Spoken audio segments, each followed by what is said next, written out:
Collaboration between South Africa and Israel? Yes. Full stop. Was the government at that time an apartheid government? Yes. What was the collaboration? First of all, the collaboration was never as big as it's made out to be. And again, I'm not an absolute expert on this. And it was in two particular areas. It was in nuclear power, and it was in military capability. We needed, as Israel, a partner who could help us. We didn't have the Russians. We didn't really have America like we have today. We were scrambling for partners. We had a bit of the French, and they, depending on which way the wind blew, they would make decisions. And Israel, South Africa was a strong partner in the sense that they were being attacked from the north. They had strong capability. They were dedicated to getting things done. And Israel had the know-how. I grew up in school with a whole lot of Israeli kids that just arrived. And what did their dad do? They all worked at security training. No, their power plant near Hardebeesport. Enriching the room. Yeah, that's where they worked. That's what they did. Next to the Hardebeesport, there's that big power plant. Yeah, on the right hand side. Yes, that's Africa decommissioned. Scientists. Yeah, we were the Physicians first and country to decommission nuclear altogether. Mm. But they were all involved there. They were just, that's what they did. And a lot of their children grew up as South Africans and have now made Aliyah back to Israel. I saw an advert for a property thing, and one of the surnames I saw was one of those kids. There was collaboration. Israel didn't collaborate with South Africa because they believed in apartheid. Israel collaborated with South Africa because it needed to look after itself, and South Africa was ready to support. So it was not from Israel to South Africa, not South Africa to Israel. It doesn't make a difference. When you're dancing, one's leading, one's following, you're dancing together. You can't say, I wasn't like, he stood on my feet. We're dancing together. We were dancing with an evil regime. But as Israel, we needed to survive, and we needed to do what we needed to do. Just like Nelson Mandela said, don't tell me which friends to choose. Yeah. And he chose some pretty rotten friends. It came out years later, Muammar Gaddafi, I mean, wasn't exactly the chap that you want to have at your dinner table. And, he called him Brother Gaddafi. And that relationship between South Africa and Israel did fall apart as time went by.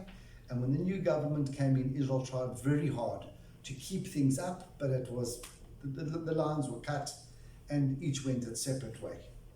And yes, so one thing when you answer that, to give you a quick, I met a couple at the Kotel at the Western Wall, and they were talking. They said, "Can I ask you an honest question?" I said, "Just ask." I said, "Did Israel build a wall around Bethlehem?" I said, "That's a rhetorical question." Did what? Israel build a wall, a security wall around Bethlehem.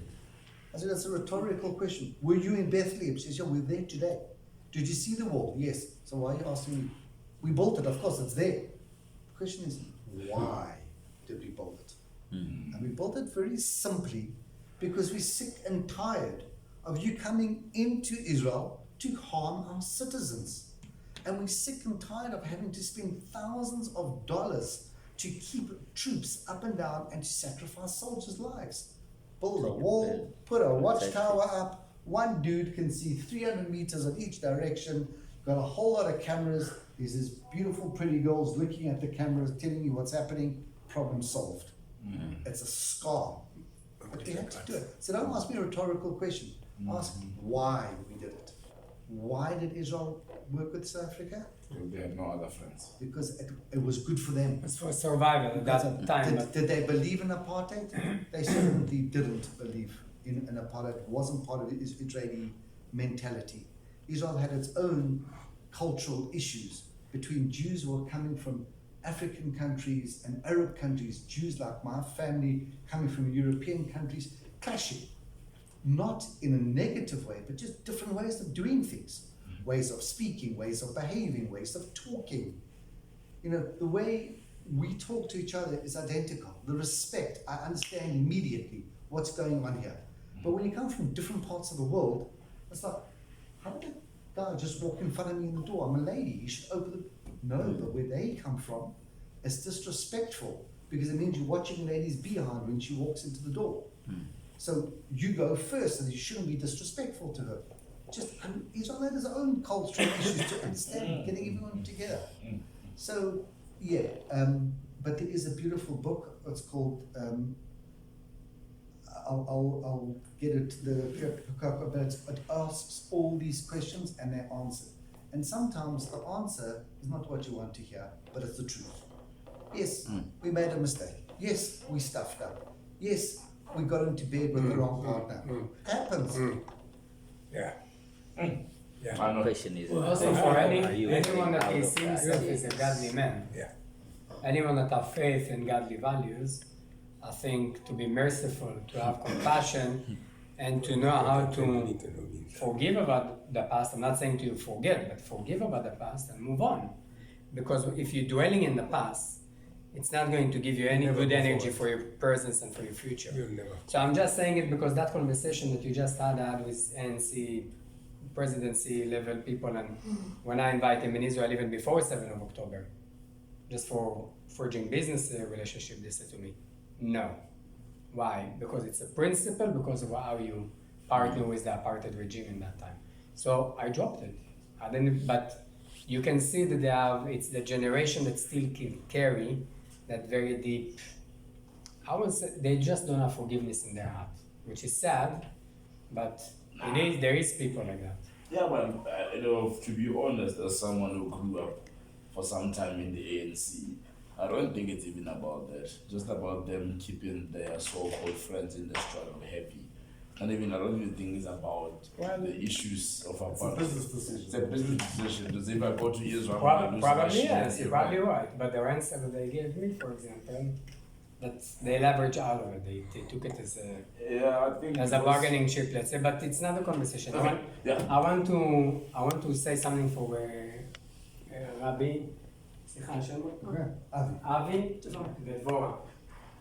When you're taking someone's grief, we spoke about it before, you guys asked me that question, and how you transform it, that energy, into a positive, it's how energy needs to be transformed to positive in life.